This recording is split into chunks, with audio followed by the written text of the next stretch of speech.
Malaysia প্রবাসী ভাইগণ, আশা করি আপনারা প্রত্যেকে ভালো আছেন। মালয়েশিয়ার নতুন কলিং ভিসা মেডিকেল এখনও শুরু হয়নি। চালুর আগেই দালালদের ফাঁদে পড়ছে অনেক প্রবাসী। চলুন খবরে বিস্তারিত জেনে নেওয়া যাক।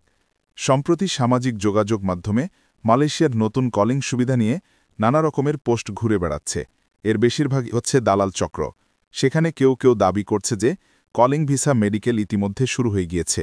আবার অনেক শুভাকাঙ্ক্ষী এ বিষয়ে জানতে আমাদের কাছে মেসেজ করছেন, অনেকে ভিডিওতে কমেন্ট করছেন।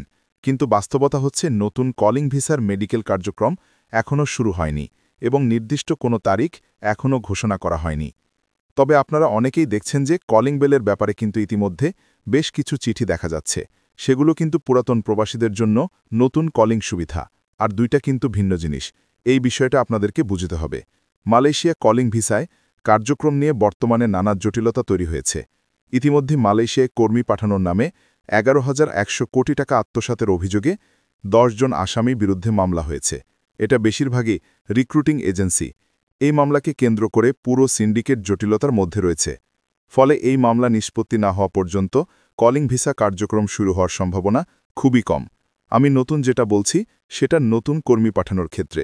তবে এরই মধ্যে জানা গিয়েছে মালয়েশিয়ার সরকারে আমাদের বিভিন্ন মন্ত্রণালয়ের সাথে বর্তমানে বাংলাদেশের উপদেষ্টা ড আসিফ নজরুল, যিনি বিভিন্ন পর্যায়ে চেষ্টা করেছেন যাতে অন্ততপক্ষে G2G বা গভর্নমেন্ট টু গভর্নমেন্ট পদ্ধতি অবলম্বন করে কলিং প্রক্রিয়া শুরু করা যায়। তবে সেদিক থেকে এখন পর্যন্ত মালয়েশিয়ার সাথে বাংলাদেশের চুক্তিতে কোনো অগ্রগতি হয়নি। এই অবস্থায় আপনারা জানেন যে একটা অচল অবস্থা চলছে এখন। আপনারা যদি এখন চুপচাপ কোনো রকম সোশ্যাল মিডিয়ায় বিজ্ঞাপন দেখে দালালদের প্রলোভনে পড়ে এই যে মিথ্যা প্রতিশ্রুতি, এই যে মিথ্যা বিজ্ঞাপন দেখা যাচ্ছে, তাদের ফান পড়ে আপনি যদি আপনার পাসপোর্ট জমা দেন, তাহলে কিন্তু আপনার পাসপোর্টটা একেবারেই আপনি ধরা খেয়ে গেলেন। মনে রাখবেন, পাসপোর্ট জমা দেওয়ার জন্য অনেকে আপনাকে চাপ দিবে, অনেকেই মেডিকেল করার জন্য টাকা নিবে। এগুলো আসলে প্রতারণা। বিশেষজ্ঞদের মতে এখন পাসপোর্ট জমা দেয়া, প্রতারণার শিকার হওয়ার ঝুঁকি নেওয়া কলিং ভিসায় কার্যক্রম শুরু হতে আরও অনেক সময় লাগতে পারে।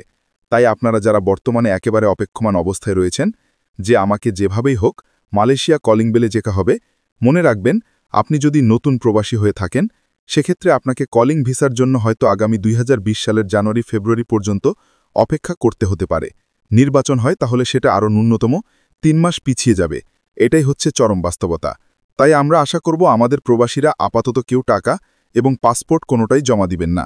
তবে এর মধ্যে ইনশাআল্লাহ পুরাতন প্রবাসীরা মালয়েশিয়া চলে যাবে এবং তাদের একটা ব্যবস্থা হয়েই যাবে, আর তাদের পথ ধরে হয়তো নতুন প্রবাসীদেরও ব্যবস্থা হয়ে যাবে। আমাদের মালয়েশিয়া প্রবাসী সকল ভাইদের সাথে এখনই শেয়ার করে সবাইকে এই গুরুত্বপূর্ণ খবরটি জানার সুযোগ করে দিন।